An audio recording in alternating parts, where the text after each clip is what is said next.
Bienvenidos, queridos hermanos, una vez más estamos con ustedes en su canal HN, en este programa Un Momento con la Cruz, siempre compartiendo con ustedes la palabra de Dios, meditando, profundizando, tratando de que esta palabra sea vida en nuestras vidas. Bienvenidos una vez más y entonces hemos terminado el tiempo de Navidad. Sí, iniciamos un nuevo tiempo litúrgico, que es el tiempo ordinario.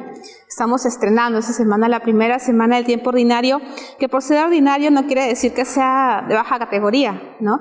Sino que vamos a recordar ahora en la vida ordinaria, ¿no? Fuera del ambiente de una solemnidad, vamos a recordar la vida pública de Jesús. Ya en nuestra vida ordinaria, después de Navidad o en el caso de la Pascua, ahora la ordinariedad, digamos, por así decir, de ese tiempo está en que en la vida cotidiana vamos a acordarnos de Jesús y vamos a vivir como Jesús vivió en su vida cotidiana.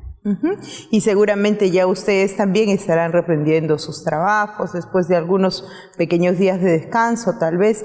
Entonces, en este ambiente de lo cotidiano, seguimos viviendo con el Señor por medio de su palabra. Y el día de hoy, lunes 13, vamos a escuchar qué nos dice la palabra de Dios. Y como estamos en el año A, ciclo A, vamos a leer en todo el tiempo ordinario los evangelios según Mateo. Pero en las ferias de tiempo ordinario, como hoy día que es lunes, vamos a variar un poco y vamos a leer ahora a Marcos. Marcos en su capítulo 1 del 14 al 20. Y nos dice, cuando arrestaron a Juan, Jesús se marchó a Galilea a proclamar el evangelio de Dios. Decía, se ha cumplido el plazo, está cerca el reino de Dios, convertíos y creed en el evangelio. Pasando junto al lago de Galilea, vio a Simón y a su hermano Andrés, que eran pescadores y estaban echando el copo en el lago. Jesús les dijo, venid conmigo y os haré pescadores de hombres. Inmediatamente dejaron las redes y lo siguieron. Un poco más adelante vio a Santiago, hijo de Zebedeo, y a su hermano Juan, que estaban en la barca repasando las redes. Los llamó, dejaron a su padre Zebedeo en la barca con los jornaleros y se marcharon con él. Qué lindo evangelio acabamos de escuchar de Marcos, ¿no? Este es el llamado que Jesús hace a aquellos que iban a seguirlo más de cerca, a sus discípulos. Pero si nosotros nos damos cuenta, en un primer momento el evangelio nos dice, después de que Juan fue arrestado, Jesús se dirigió a Galilea y proclamaba la noticia diciendo, el tiempo se ha cumplido, el reino de Dios está cerca, conviértanse. Entonces ya nos da ahí una pequeña clave para que nosotros podamos entender que para el seguimiento de Cristo, para poder seguir al Señor, primero uno tiene que convertirse. El llamado del Señor implica un cambio de vida, una metanoia, quiere decir una conversión de vida, porque de lo contrario no podemos vivir un estilo de vida doble, ¿no? El Señor nos pide, y es el llamado que Él hace a sus discípulos y hoy nos hace a nosotros, y nos dice, conviértanse y crean en la buena nueva. Es el llamado que el Señor nos hace a todos nosotros para un seguimiento más cercano. Y es también un interrogarnos cómo está yendo ese seguimiento, porque muchos de nosotros hemos podido sentir el llamado, no solamente a la vida consagrado sacerdotal, porque a veces cuando nosotros escuchamos la palabra llamado, pensamos en la vida consagrada, en la vida sacerdotal, en hacerme monjita o curita. No. Cuando el Señor llama a cualquier estado de vida, llama a los matrimonios, llama a la soltería, pero a un servicio, a una vocación de servicio. Lógicamente, nosotras las religiosas servimos de una manera particular, los sacerdotes de otra manera, los laicos de otra manera, pero todos somos llamados a la santidad, todos somos llamados a extender el reino de Dios, pero está en nosotros cómo vivimos ese llamado. Entonces, es una pregunta ahora, es un cuestionarnos, ¿verdaderamente nos hemos convertido para seguir al Señor o continuamos de repente llevando una doble vida? ¿Qué significa, queridos hermanos, llevar una doble vida? De repente, cuando eres catequista, el día que tienes que hacer tu servicio como catequista, te pones tu camiseta de catequista y sirves como catequista. Y los otros días tal vez tu vida dice otra cosa o tus palabras dicen otra cosa de aquello que eres, o si eres, qué sé yo, ministro de la palabra, de la Eucaristía, cómo es verdaderamente, cómo vives este llamado, este servicio que Dios ha puesto en tus manos, con conversión de vida, con una vida coherente o de lo contrario con una vida doble.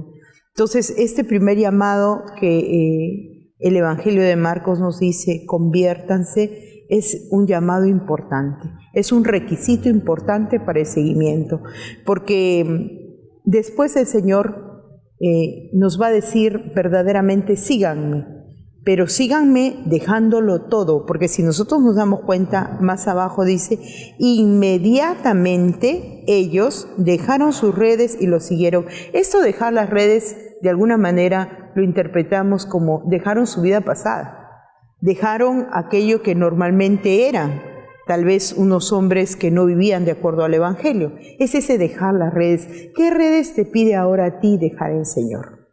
¿Qué cosa en tu vida tienes que ir dejando para que este seguimiento sea mucho más verdadero, cercano, auténtico?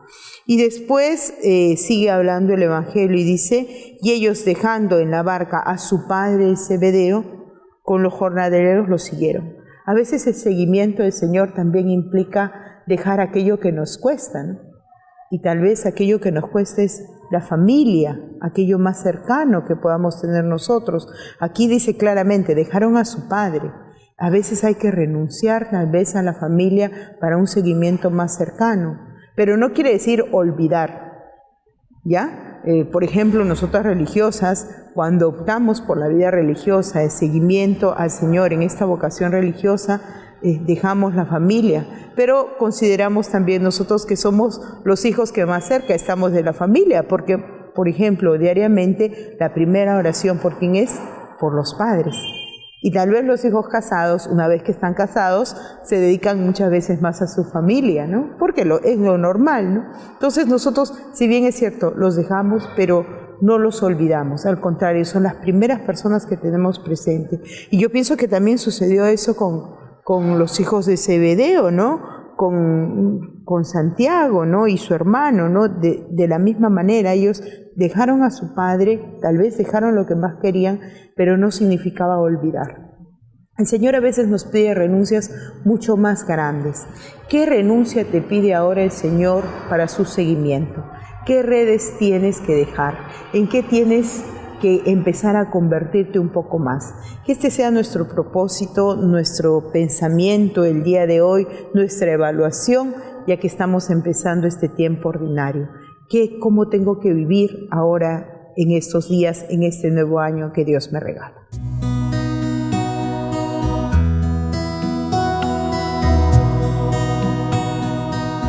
Y como siempre, todos los días no podemos dejar que nuestra Madre Teresa nos ilumine con su mensaje, con su palabra. Y para eso, el día de hoy, Sor Mariana, como siempre, nos va a interpretar y ayudar a iluminarnos más con aquello que nos dice nuestra Madre.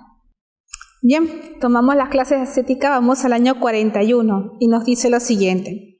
Dios nos ha puesto la tendencia muy justa de buscar la felicidad, pero Él ha puesto nuestra felicidad en su gloria. Hoy día nos toca chiquito, pero es importante esto de entender que lo que Dios quiere de nosotros es la felicidad, ¿no? Un poco la reflexión que nos trae Marcos hoy día y un poco siguiendo la reflexión de la hermana Claudia, no pensar que Dios solamente va a llamar a algunos, porque quiere que algunos sean felices. O a veces pensamos lo contrario, ¿no? Que Dios llama a algunos y esos algunos tienen que sacrificarlo todo, ¿no? No es así. Cuando Dios te llama para algo, nos llama para algo, sabe que en eso que nos llama va a estar nuestra felicidad. Y es bonito pensar que lo que Dios quiere no es solamente que hagamos cosas o solamente que obedezcamos. Lo que Dios quiere de nosotros es que seamos felices. Esa felicidad tiene que pasar por un proceso de conversión. Entonces, no es la felicidad hacer lo que yo quiero, y en el fondo todos lo sabemos, ¿no? No es la felicidad solamente lo que a mí me gusta, o solamente lo que yo pienso, ¿no? Hoy que creo que todos podemos expresar nuestras opiniones en las redes sociales, no expresarlas de tal manera que mi opinión sea la única, la universal, ¿no? O insultar al otro, ¿no? Que hoy día un poco está por así decir, de moda, ¿no? Sino pensar que lo que yo puedo hacer lo hago porque Dios me lo permite, porque lo que Dios quiere es que yo sea feliz. Entonces yo me pongo a pensar, por ejemplo, si yo tengo un defecto grande y tengo ese defecto en mi naturaleza, por ejemplo, tengo un mal carácter, ya, donde llego peleo, por así decirlo. Entonces, ¿dónde va a estar mi felicidad? En luchar contra ese defecto. No está mi felicidad en dar rienda suelta a todo lo que tengo, y es lo que Dios nos dice. No, está mi felicidad en saber elegir ese proceso de conversión, no saber elegir que lo que Dios quiere para mí es lo mejor. Ahora, ¿yo qué tengo que hacer? Acomodar mi vida a aquello que Dios me pide. Porque tenlo por seguro, un poco lo que nos narra Marcos, ¿no? Esos primeros discípulos cuando lo dejan todo, es porque saben que ahí va a estar su felicidad. Todos sabemos cómo ha sido el camino de los discípulos, no ha sido un camino con momentos de sufrimiento, que en muchos momentos ellos no entendían, y sin embargo, ¿por qué seguían? Porque ahí estaba su felicidad. ¿Por qué dejan todo? Porque saben, sienten que ahí está su felicidad, siguiendo a Jesús y dándole gloria. Nosotros también, ¿no? De la mano de nuestra madre que nos dice que Dios nos ha puesto la tendencia muy justa de buscar la felicidad. No pensemos que cuando le damos algo a Dios es solamente por negarnos a nosotros. Le damos lo mejor que tenemos porque ahí está la felicidad, en dar lo mejor que somos. Con este deseo, queridos hermanos, de dar lo mejor que somos, de ir convirtiendo nuestra vida, de escuchar el llamado a la santidad que Dios nos hace, vamos a darle gracias a Dios por esto que nos da y vamos a pedirle que nos ayude también a tener el oído atento para saber encontrar su voz y ser felices verdaderamente. Hoy recordamos de manera especial también a nuestros hermanos de Huacho, que celebran la dedicación de la catedral. Un saludo especial también para el pueblo de Huacho. Y para todos ustedes, no olviden de seguirnos en su canal HN, un canal al servicio de la fe, un canal católico para todos nosotros. Muchas gracias, hermanos, y nos vemos el día de mañana.